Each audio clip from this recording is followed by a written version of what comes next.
There it is. We're live Wonderful. again. It is wonderful. It's wonderful to hear your voice again, Greg. It's always wonderful to hear my voice as well. Yeah. It means I'm still with us. There we go. That's what I wanted. That's what I wanted. Just a good old Gregism right from the beginning.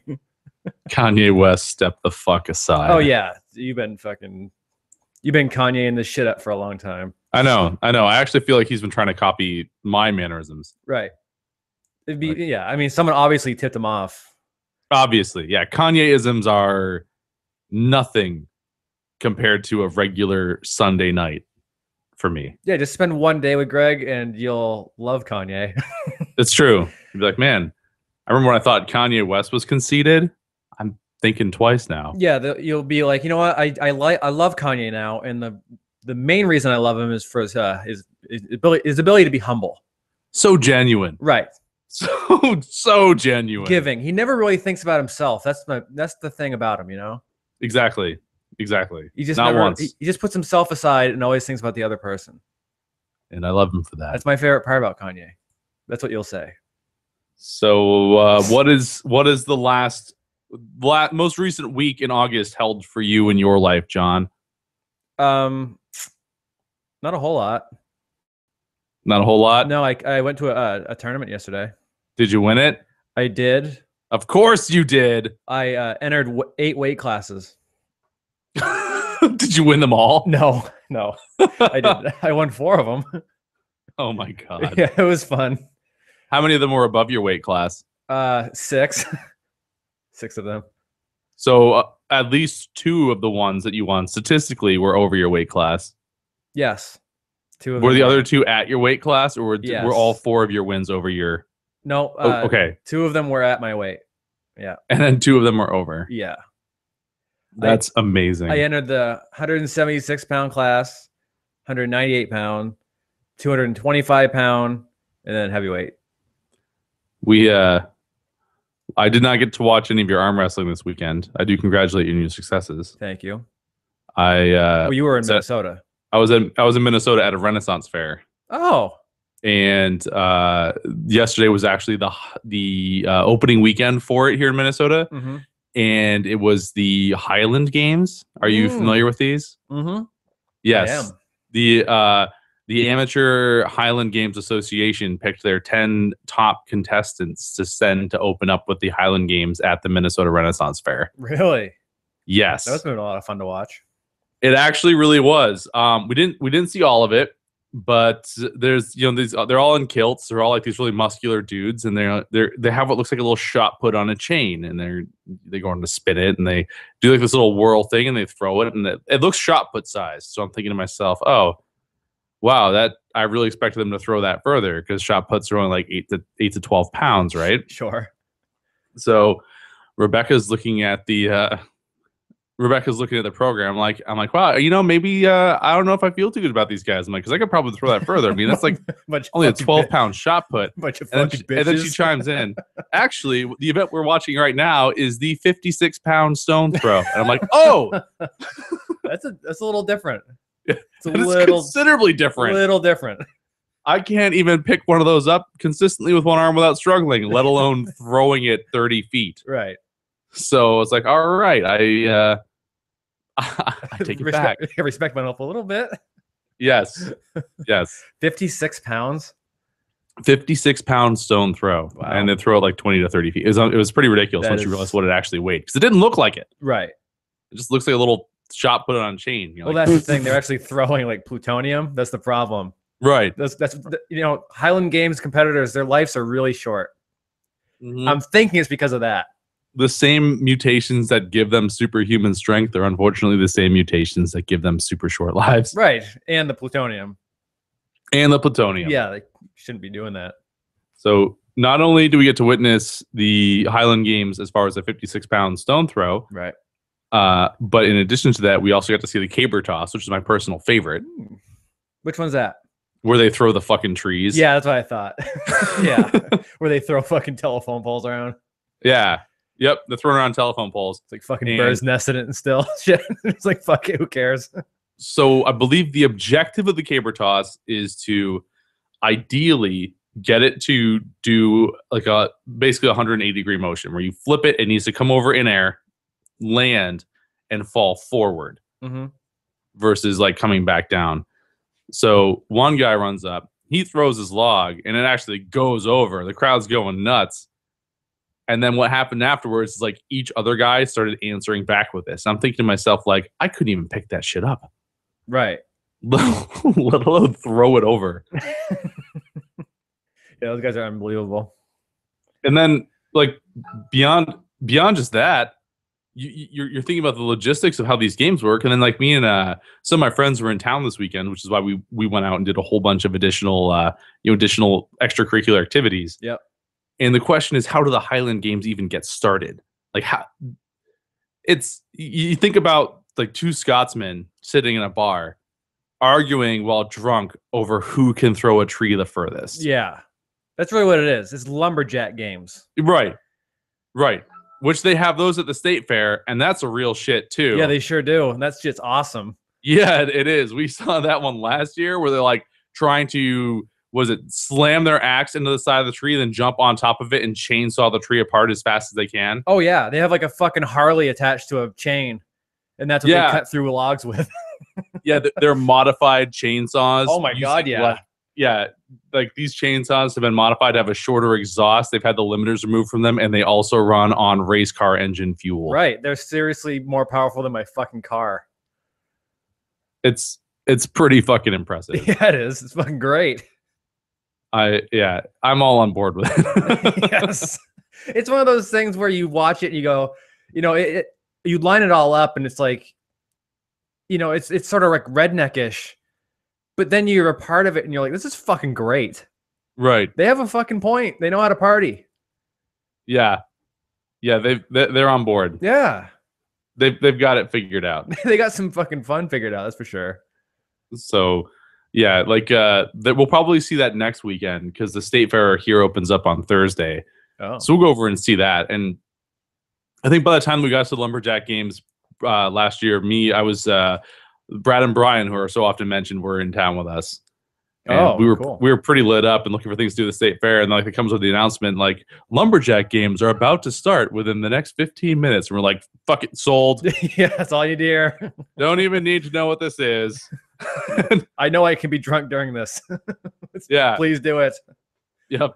So that was pretty good. Definitely looking forward to seeing that shit. But yeah, some like the things that people make competitions out of are unbelievable. And we actually mentioned you this weekend because they're like, man, yeah, you did. Someone's like, what does this come to where somebody's like aspiration in life is to say, I want to be able to throw a 56-pound stone the furthest. Right. And I said, well, it's not too dissimilar from when your buddy's like, hey, I am the strongest man in my weight class with 2 arms in the United States of America. And if you put your arm against mine and the ancient barroom test of strength, right, you've decided that was going to be your thing. Yeah, it's not any different, really. It's not. It's just like the strange part about my sport is that there's no like empirical number. You know what I mean? Mm-hmm. There's no 56-pound anything. It's another human being. Right. But other than that, it's the exact same thing. So I started thinking about this, and my both of our challenges each week as we get ready to come into our show is what the fuck are we going to talk about for an hour? True. Because it's hard. That's a lot of time to fill, especially when we don't live near each other. Right. Outside of the show, our common interests are waiting for the show. True. Occasionally video games. That's a pretty consistent one. But right, yeah.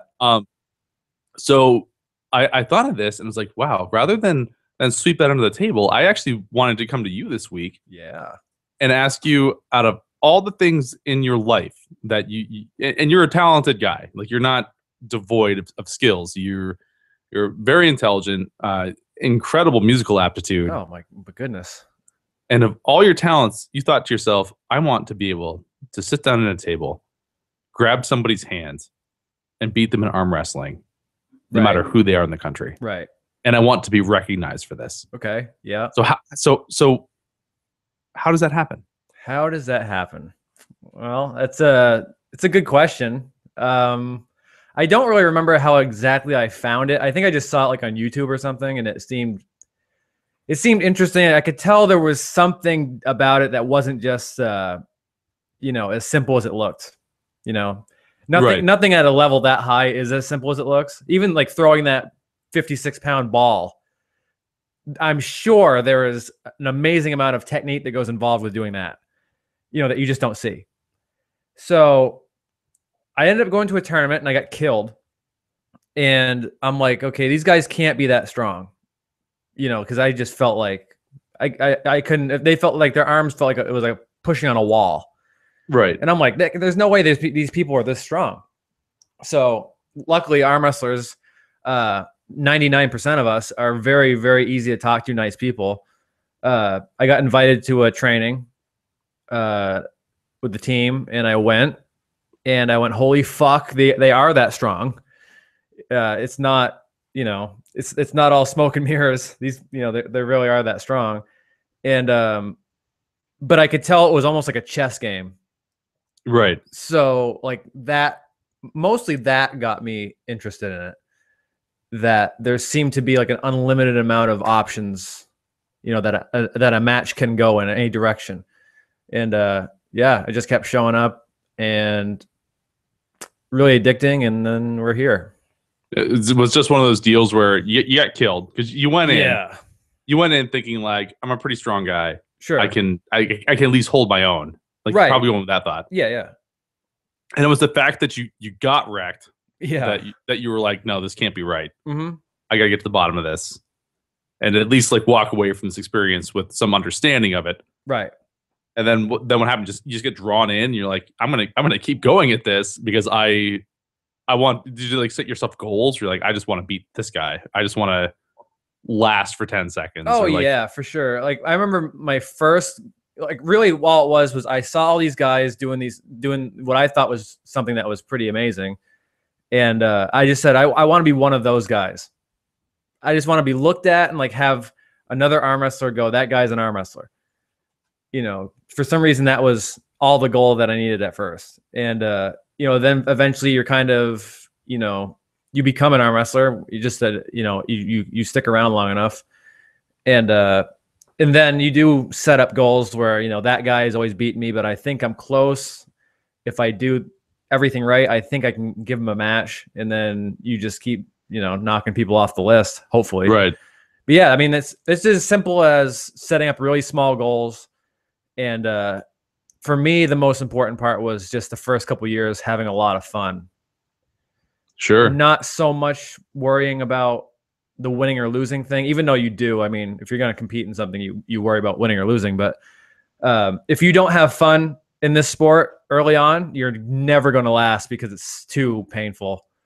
You know, sure. I tell newbies that every time I have, you know, give advice, you have to find a way to have fun other than winning, because you're probably not going to win right away. And if you're not having fun, the time will go by so fucking slow because it hurts so bad. And if you're having a lot of fun with it, before you know it, 6 months goes by and you start feeling better, you know, physically. The mental game of it, of actually taking your ass whipping. Bear with me for 1 second. I'm experiencing some minor technical difficulties here. Okay, I'm back. Okay. Physically, you know, feeling better is important, but after, you know, however long it takes you to have some kind of success on the table, you could, you could be at it for a while before you start winning. So having fun training, having fun getting to know these guys and all that, you know, I always suggest that first. You have to learn to have fun. Sure. Because it's pretty brutal at times. So while you're going through this, like, were there other arm wrestlers were you like fans of people on your teams, or like did you look at like how do you develop into it, like going from like curiosity into really getting like involved? Like, are you like, oh man, this guy is somebody I look up to, or did you have those people that you looked up to as kind of like ideals or pinnacles that you wanted to reach? I didn't, because I didn't know a whole lot about it when I went into it. I just saw it and I was kind of, you know, I just thought it was cool. In fact, one of my teammates, Tim Bresnan, who's I think either 7th or 6th in the world right now, super heavyweight. The first tournament I ever saw him at, he was a ref. I didn't even know he arm wrestled. I had no idea who he was. You know, one of the best in the planet. But he had a referee shirt on, and that's how he did at that tournament. So I assumed he was just a ref.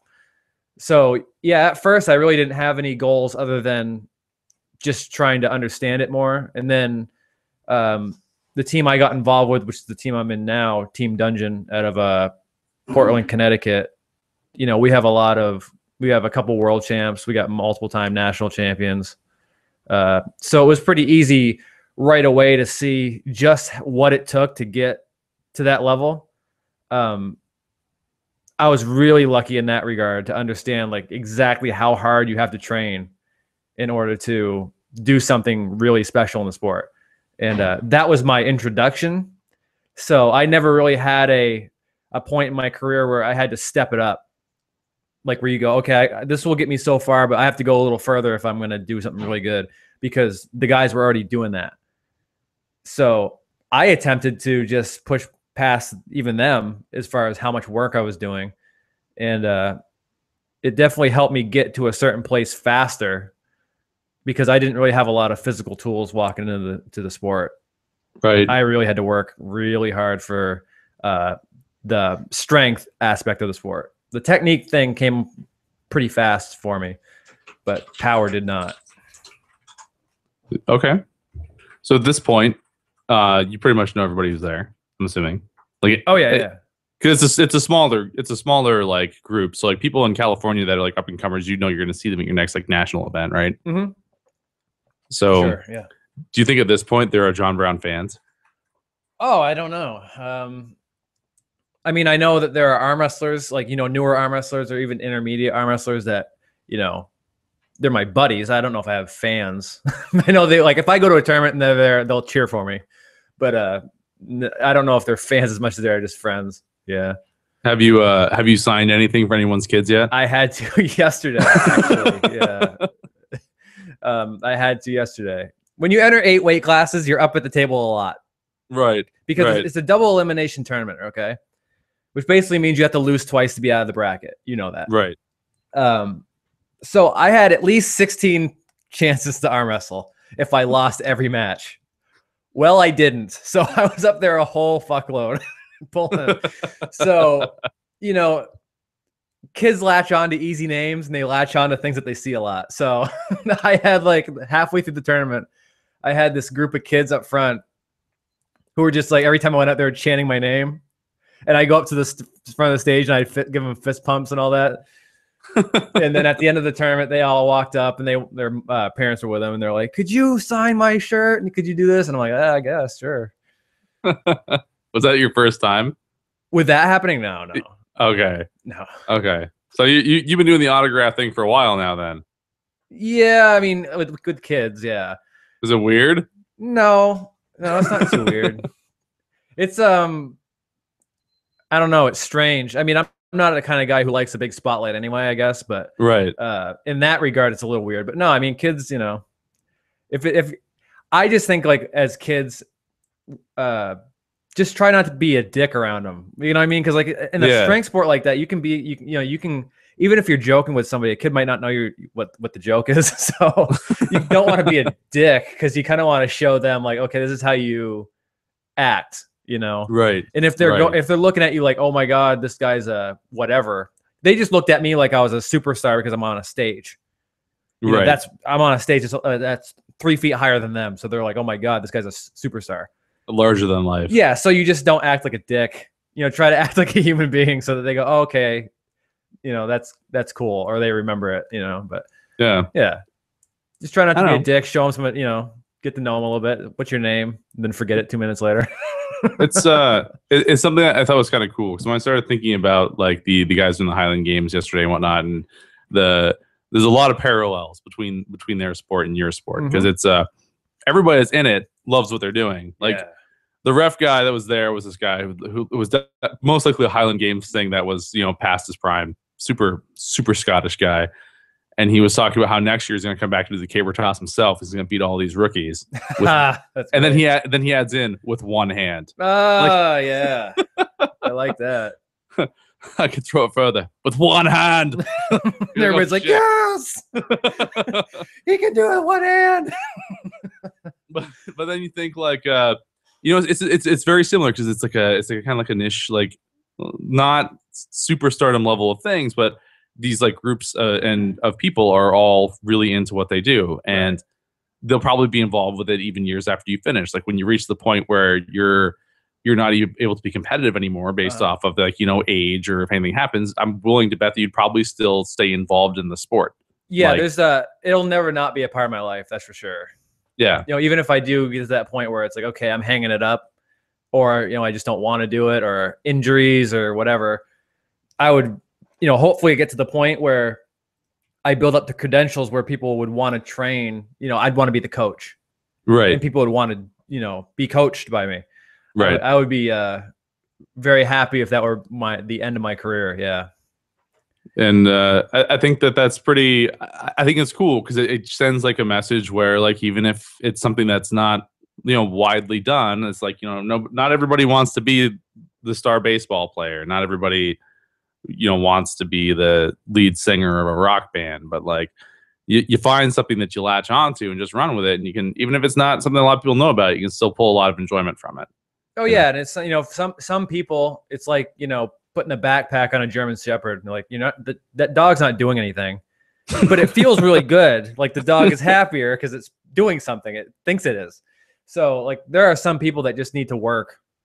They need to do something. Like they need to fill a lot of time, otherwise they don't feel like they're doing anything. Right. So if arm wrestling's that for for me, then that's great. If 5 years from now it's not, that's great too. Yeah. Because I've always been a guy who I just try everything, whether it's music, arm wrestling. Like my realtor made me laugh because she said she showed my house again, and she said the people were like, "How many people live here?" And she goes, "Oh, one." And they go, and there's like guitars and telescopes and all these things, like, and it's only one person. Like, yeah.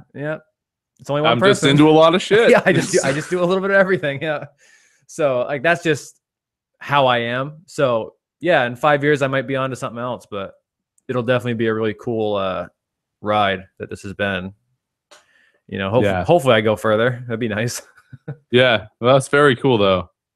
But yeah, I mean, those little small strength sports, even powerlifting, it's a little bigger than those other sports. Powerlifting is, but not much. Powerlifting, Highland Games, strongman, like you see on ESPN, those are all the same thing. They really are. Yeah. And there's a lot of events where we all get together and we all, shoot the shit. Like, like if you go to the Arnold Classic in Ohio, usually in like the first week of March, all those events are there in the same building. So we all see each other and walk around and check our shit out. So it's a lot closer, even in theory, than it is, or it's even closer, like physically, than it is in theory. Like a lot of, I've had conversations with strongmen before. Like, how the fuck do you get that strong? Because I really like to carry it over to my thing. And they're like, D-ball, lots of illegal substance. You're like, oh, never mind. Right. Where that's not as much of a thing in yours. Oh, it is, but I don't want to do it. Fair enough. I'd rather not take drugs to be good at anything. Right. I have a feeling that much like every other drug I've ever taken, I would probably get addicted to it and fuck myself up pretty bad.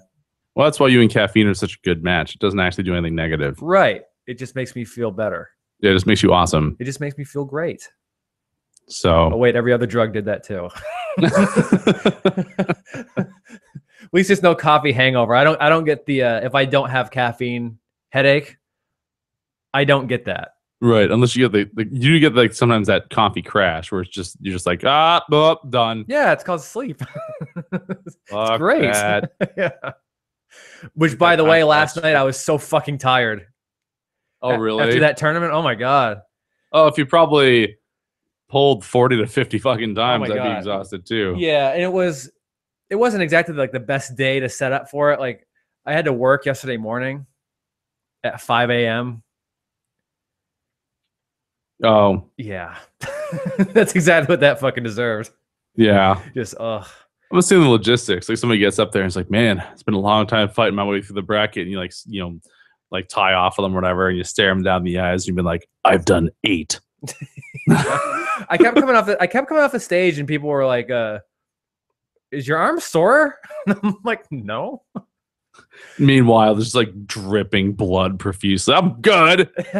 Well, it was You can funny. see your bones through your hand. Yeah, I felt pretty. I was very happy, even though I obviously didn't win every match. And I didn't even win all my classes, but I was really happy with. I didn't get that tired.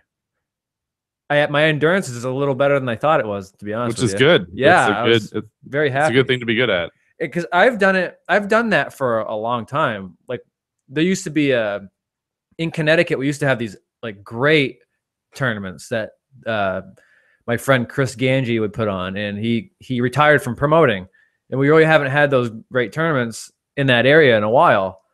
And I used to enter like 5 classes, 4 classes all the time. I used to do it just to, and it's the same reason I did it yesterday, was to just have fun and challenge myself. Like I don't expect to win any classes doing that, because it's just, you get tied up in one match and that can ruin your whole day. And now you have whole other class to think about. It's not a great situation as far as winning goes. Right. But it's great for training. It's great for, getting a hold of different size hands. Like, the super heavyweights, they're big fucking guys, obviously. Even if they throw you around, it's like just setting up with those guys will help you be a little more confident with the smaller guys, guys your size. Yeah. And I haven't done that in like probably 2 years. So I saw that this tournament was going on, and I knew it was going on anyway. I was going to just help out and like ref or run brackets or whatever. And, because I thought it was an amateur tournament, but it wasn't. So, I figured, well, maybe I'll just enter a shitload of classes and have fun again. And it was quite a bit of fun. But yeah, I was surprised I didn't get that tired, because I did arm wrestle a lot. Yeah. And there was a couple long matches too. They weren't all quick. There was a couple grinders in there, and it still seemed to work out okay. Well, good. You killed it. I did. You didn't get killed by it, which is also good. I didn't get killed by it. Oh yeah, I was fucking exhausted. I had to stop on the way home. It was only like 10:30. I had to stop on the highway and take a nap. You had to sleep on the highway? I had to, like in a parking spot. I was fucking tired. Cop bangs on your window. Sir, you can't meet your lovers here. Go shut the fuck up. Don't be a bigot. It's a fucking open. It's 2015, okay? Where is she, Mr. Brown? Love Shack is playing in my car, just some low volume. Just like I like to reminisce about the good old days. Yeah, I do this by myself sometimes. What do you want? Yeah, I've up and down 91. I've pretty much slept in every rest stop at some point. I've had a lot of late nights driving Starting home. to sound a little weird. Oh yeah, you can create whatever you want, no problem. I'm not worried. And you can always send those creative thoughts to email us at john@thejohnbrownshow.com or greg@thejohnbrownshow.com for advice, you silly bitches. No, shit just got real. That sentence didn't make any sense at all. It didn't really make any sense at all. No, I fucked up. It's okay. That's hella ratchet. I know. It is hella ratchet. It was. Boom Scott Kalaka. Yeah. Boom Scott. Oh, that's right. There was 2 of them. Yep. But you can't make the other one. Then there's Boom Skakalaka. See, they're different. Ever so slightly. Ever so slightly. We're just stuck with whatever Computer Scott was back in 2014. Because it's true. The program's dead now. You gave it the good old-fashioned college try. Yeah, and I didn't go to college. Yes. I drank in colleges. Everyone did. Yeah, does that? No? That's just how you do it. Okay. That's what you do. That's all I did, because I never went. Throw up the gang signs. This is how we do. And then like burn a table or something. Like, what? I have no idea what I'm talking about. Who invited the weird guy? People are like, he brought alcohol, whatever. Fuck you. Yeah. So Uh-oh. Did I spark something? we had we had a few people in from Chicago to visit us this weekend, Oh yeah. and we finally made an upgrade to our outdoor area. Mm-hmm. It used to be just a fire pit that I dug with a shovel and haphazardly threw some bricks around and called it done. Right. But now we have a like actual outdoor like table and dining set with like chairs and a table and all that shit. Ooh. And a bunch of like party lights to illuminate the backyard so you can actually do shit on the table while using the fireplace at night. Uh-huh. There have never in my life have I seen something like quite so conducive to just starting drinking and just keep fucking going. Right. Like, oh yeah. Especially and when I you think start back to those times where we used to go camping. Yeah. And I'm like, we did this fucking wrong. So anybody out there who listens and is younger and they're wondering how do they make their camping trips better, just get like a set of battery powered outdoor lights. You can usually get the ones that take that huge ass weird battery with the 2 springs on it. Yeah, it's like a small car battery. Yeah, that thing never dies. It's actually like a riding lawnmower battery. Yeah, so you get that thing, right? And you get the light set that goes into that. Just when you find your illegal campsite, just spruce it up a little. Yeah, do it right. Give some lights, bring out some furniture, because otherwise you might as well just get drunk behind your house, then go inside and play video games. Right. I mean, we had furniture. We just burned it.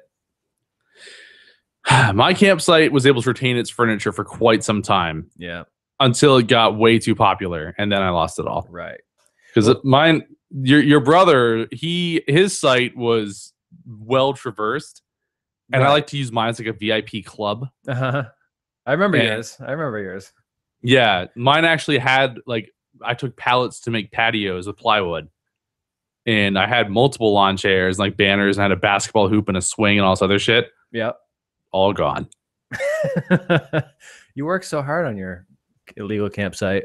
It just took one asshole finding it to set all that stuff on fire when I didn't feel like it. Oh yeah, that's all. That's all it ever takes. Yep. Just some one douchebag. One D bag. Yeah. So thanks douchebag. 5 guys, 1 D. 5 guys, 1 D. I told Scott that and he laughed his fucking balls off. He's like, "Oh, it's true." It took him like 2 seconds to, it took him a couple moments. He's like, 5 guys, 1. Oh, there are 5 of them. I'm like, yes, you idiot. That's what's funny about it. Sorry, I wasn't really paying attention. Oh God. Sorry, I wasn't paying attention. Scott. Yeah, he's sitting there rubbing his eyes. He's like, "Oh, I didn't read it. Sorry. Can you read it again?" I'm like, "You're right here." So how did showing the house go? Is that moving forward? Or are you going to be getting out of there? Well, I don't know yet, but it's being, Yeah, it's people are interested. It looks like so. It's good. Yeah, it's good. It's got a good location. Your neighborhood's not crimey. No, not at all. It's perfect. Someone buy it. You've got that little downstairs area, which is basically a second apartment. Yeah, come on. If you're listening, just fucking buy my house. Yeah, you can put your kids down there and quote trust them. Yeah, just fucking lock the door and be, What all's down there? Like the door locks from the inside, right? Yeah, like they didn't lock that. So is there a bathroom down there? No. Oh, it's just a bunch of rooms. Yeah. Okay. But it's room.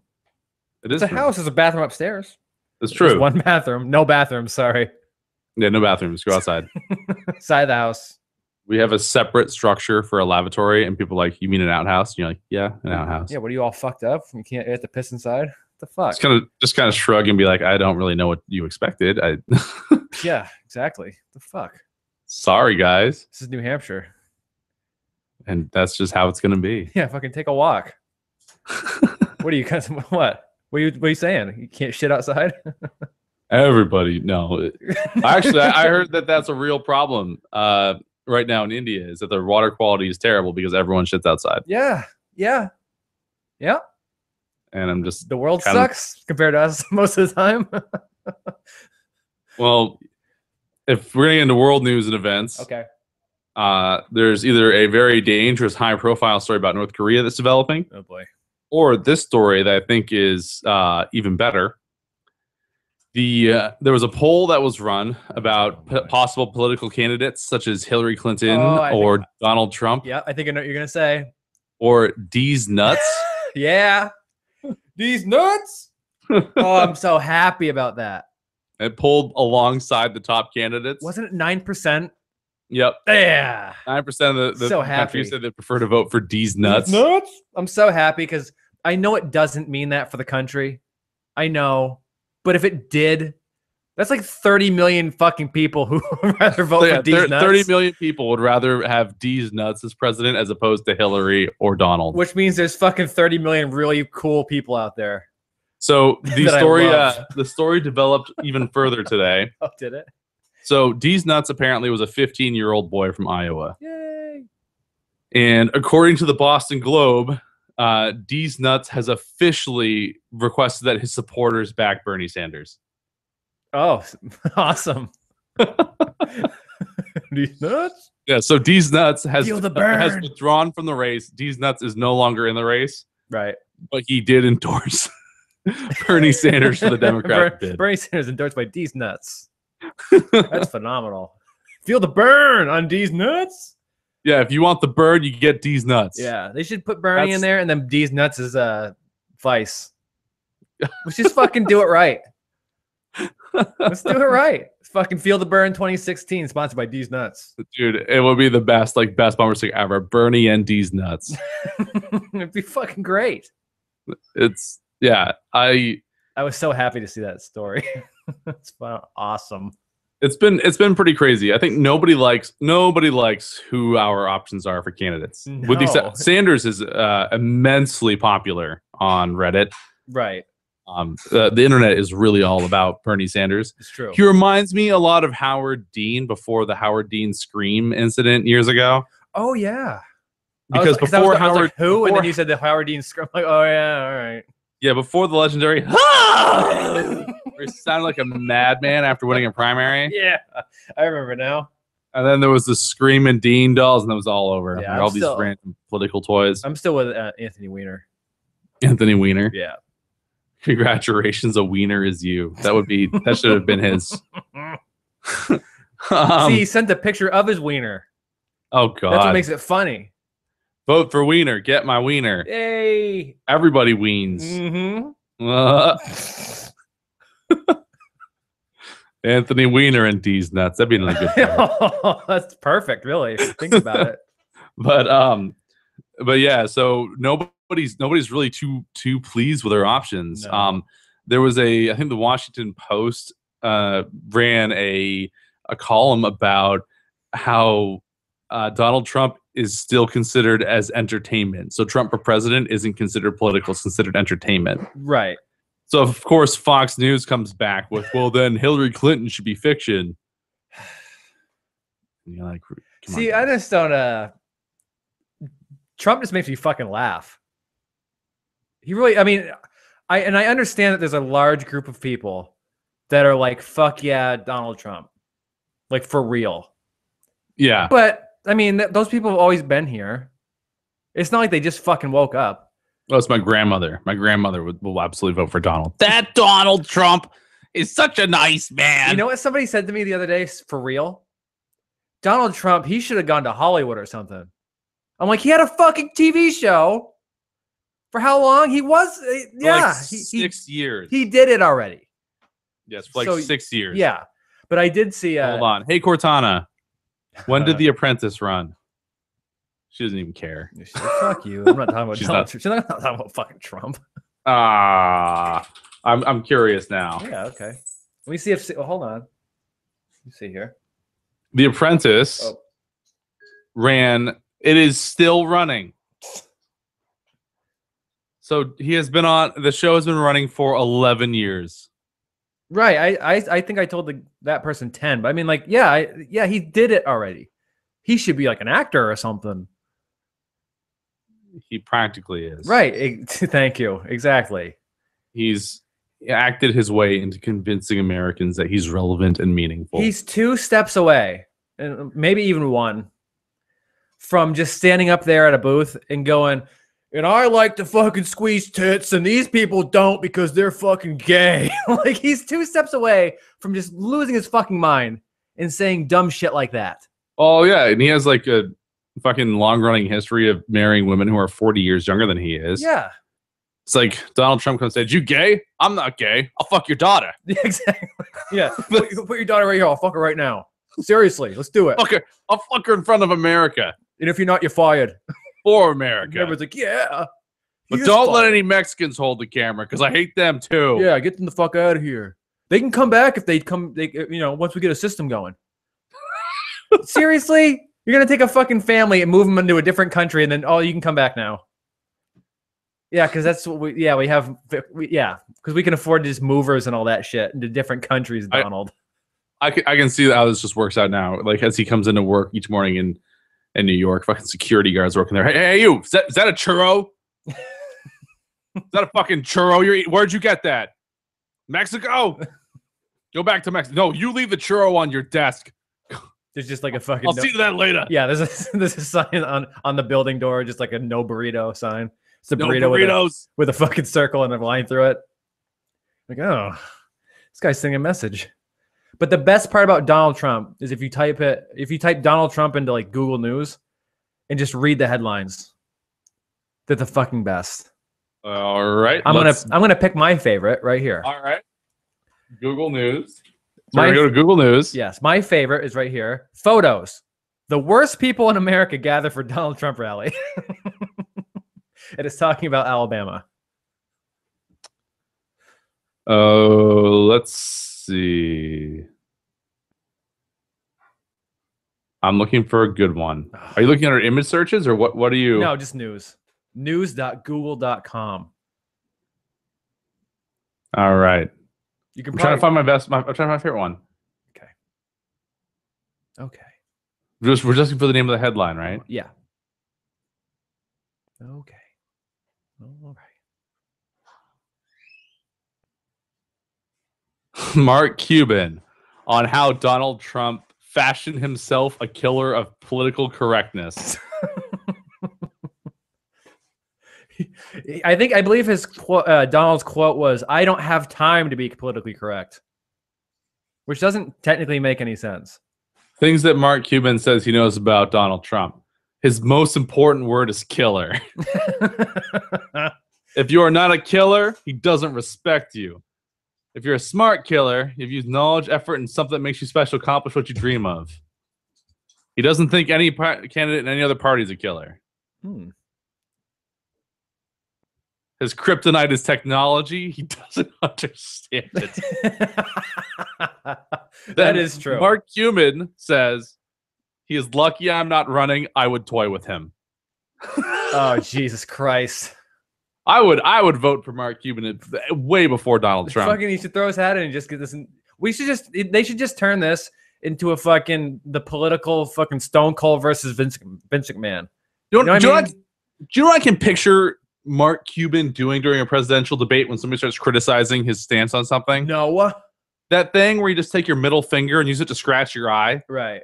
I can see Mark Cuban doing that in a presidential debate when somebody starts criticizing him. Yeah, he's like, "Did you?" He's like, "No." Yeah, just like flipping people off with his eye. Yeah. Making that little like dick in mouth with your tongue motion at somebody. Oh, this is starting to feel like a tank of sharks or something. And Donald's like, "Oh, you really sound like an apprentice right now." We can fight each other. Just horrible plugs for their TV shows. Their shitty TV shows. Oh, wait, Mark Cuban's got a lot to say in this. Mark Cuban has a very strong opinion on Donald Trump. Apparently, this summer had Sharknado 3, where Mark Cuban played the president of the United States. Oh, that's why he knows everything. That's pretty good. Evidently, Donald Trump bashes Jeb Bush on photoshopping a black eye over a black hand. What? Oh, God. I gotta click that. What is this? Donald Trump on Saturday sought to give Jeb Bush a black eye over a black hand. Oh, what? Please go on. Jeb Bush has a Photoshop photo for an ad which he gives him a black left hand and much different looking body. Jeb just can't get it right, the real estate mogul said. What? Oh. I'm curious. It's like I'll send you the fucking link.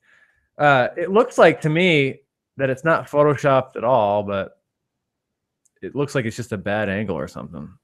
Hold on, let me send this to you. Oh no, that's no bad angle. That's It's a black hand. that is a black hand. Yeah, it's bizarre. Why does he have a black hand? Because he's in touch with the black voters. That's seriously what he did? Ah! No, that's the best pun that I ever got, and it got no reaction. You're a monster. Yeah, well. The leaflet's copy why Jeb ended up being co-opted by Muse Twitter users to ask why Jeb. That's stupid. This is awful.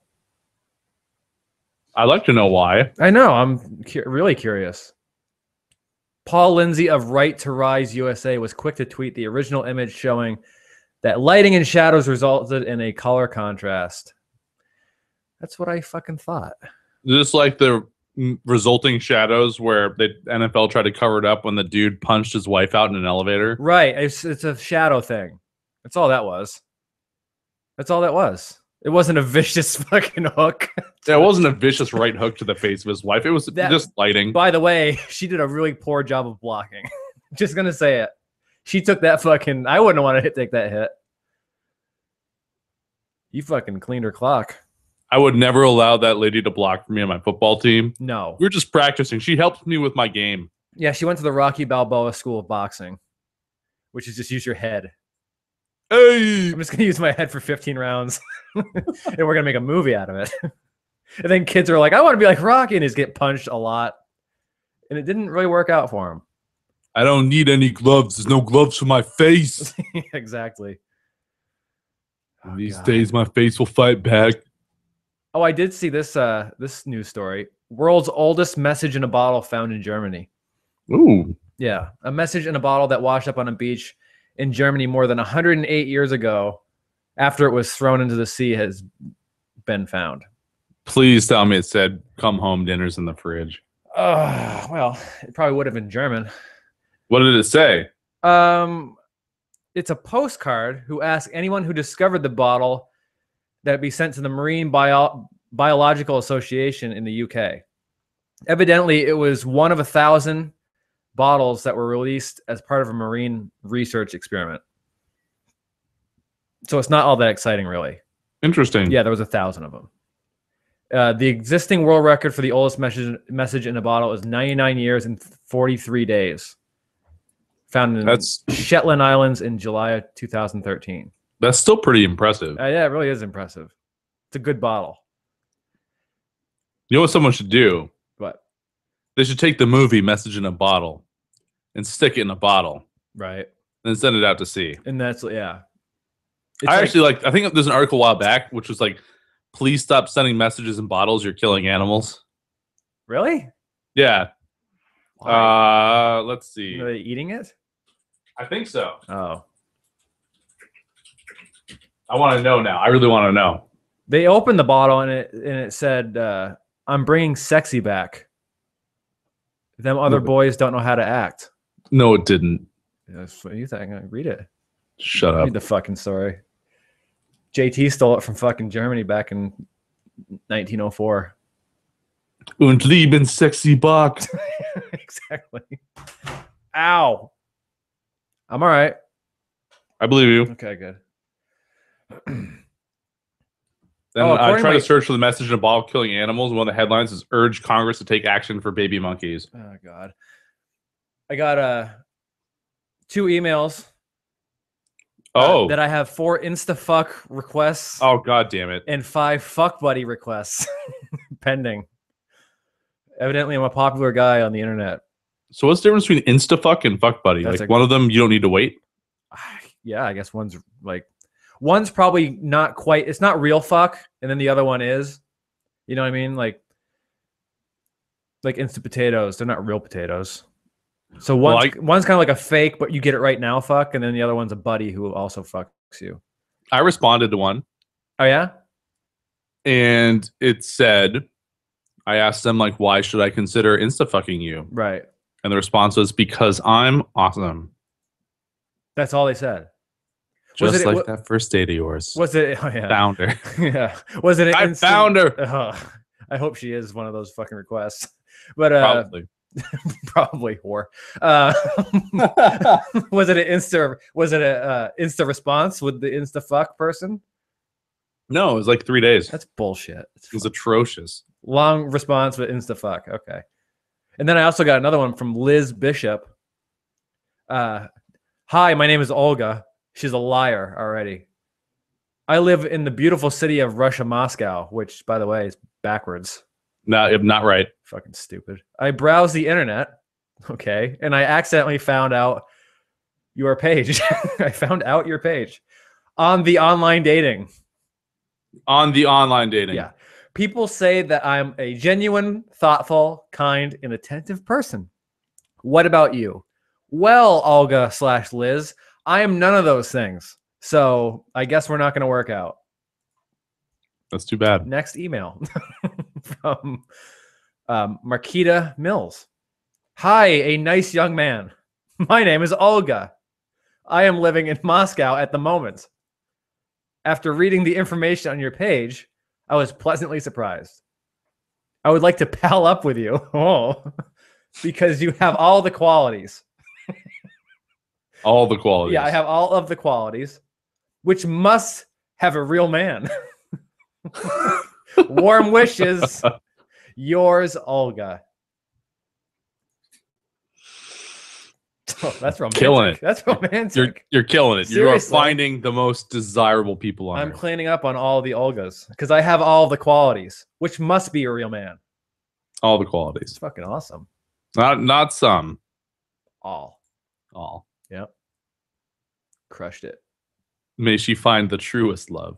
May she find the truest quality. She seems like she will. If she keeps writing emails that are that nice, someone's bound to be the real man. Should get a different mailbox going. just for the horse shit. Just date John at thejohnbrownshow.com. Oh, no. oh, Jesus, no. And then we can start pushing it for people that want to date John at thejohnbrownshow.com. Yeah. Uh-huh. That's probably not a good idea. Wonder if datejohnbrown.com is taken. Probably not. It's about to be. Okay.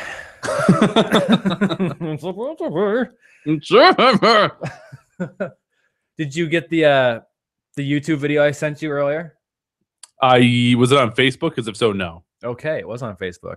Evidently, the Westboro Baptist Church lined up to protest in front of a Foo Fighters concert. Why would they protest the Foo Fighters? I'm not exactly sure. According to the story, the Foo Fighters have rickrolled the Westboro Baptist Church. The church, which is a history of protesting LGBT people, Jews, and the military servicemen, was picketing at the entrance of the Spirit Center in Kansas City on Friday, where the band was scheduled to perform. They drove up.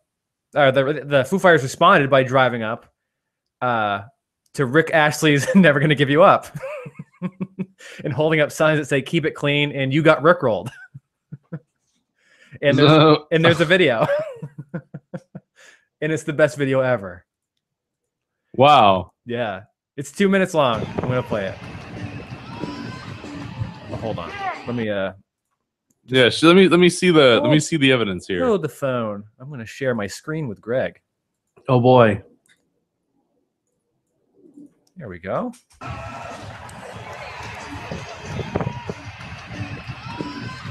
I see the car.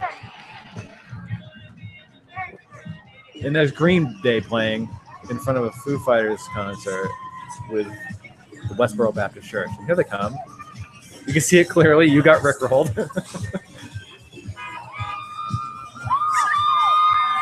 I see a God Hates Fags sign already. That's good. What the fuck? Is this an ad? Oh, okay, no. Sorry. Why is this not working? I can't believe that the Westboro Baptist Church is even a real. How is it a thing still? I think my computer's shit in the fucking bed. There we go. Okay, here it goes. There's still. Why is it? There's Dave Grohl clapping along. Yeah. What the fuck? And then there's a guy in a bikini, but with a really tight purple shirt. He's a large man, and he's really enjoying the music. Is he with the band? I don't know. He would have to be wearing that. I would think he'd have to be on the back of the truck with them. Yeah. Oh. Everybody seems to enjoy it. Then the guns come out. Oh yeah. I just think it's phenomenal. I like it. That they fucked with them. I don't understand, like you just said, how the fuck, like how are they even around still? You get a lot of money, man. Some people are like, some people really believe that they're doing God's work. I don't really understand. Like, I don't understand the whole point. Like, even if you do believe in God that heavily, like, it's not your fucking business according to God. Right. Like, that's the thing I never got. Right. It's not up to you. They'll make it your business. Well, yeah. They're going to make it your business. Oh, boy. Whether you want it or not.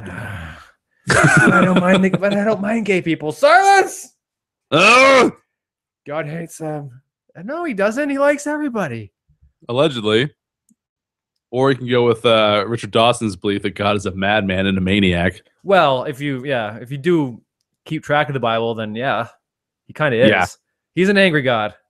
He is. Jesus wasn't angry. But Jesus was God, and whatever. I don't know. It gets confusing. Yeah, Jesus made things make not a lot of sense. Right. Old God made more sense. He was a madman toying with people because he could. Right. I can accept that. That made more sense. Yeah. And then Jesus came back. He's like, no, love everybody. And everybody's like, what the fuck? God was fucking with everybody before you came. What are you talking about? That'll be that's a potential. Maybe if we can spend any time looking at that could be a good topic for next week's show. What happened between God and Jesus? Yes, our mad God. Jesus is like, listen, he's my dad. I know he's a little fucked up. He's probably Dad, stop, Dad. Trying to do something down here. Do it my way. The fuck. I bet Jesus said "what the fuck" at least 30 times a day. Yeah, he had to have. Or if Jesus was the initial sayer of lol, our lol and savior. Lol. OMG. And also, I'm sorry, but if I had to go get my own crucifix, you know what I mean? If I had to do that, I would just got like the 4-foot one. You know what I mean? It would have been made of fucking tree bark too. So it would just break. Yeah, and I would just fucking been it would have hurt because there would have been nails through my feet and stuff. But you went right through it. I'm good. Never mind. You just pretend like you're hanging there, and then they walk away, and you just get down. Like, oh, this just hanging out. This sucks. Anybody got any band-aids? Yeah. Yeah, I would have got like the really small one. It would have been easier to carry too. Let's find some good content on that for next week. We can do this. We can go in prepared. Okay, we can do that. We can do it. We can blasphemy. Okay. Because we're reaching the end of our allotted time. Okay. It's okay. All right. To everyone that dialed in today, I want you all to know how much we appreciate your continued support. Oh, yes. And you can always send messages of support if you email us at john@thejohnbrownshow.com or greg@thejohnbrownshow.com for advice, you silly bitches. Fucking awful. You're going to lose your soundboard privileges. Boom shakalaka. Okay. All right, everyone. Bye, Greg. Have a good week.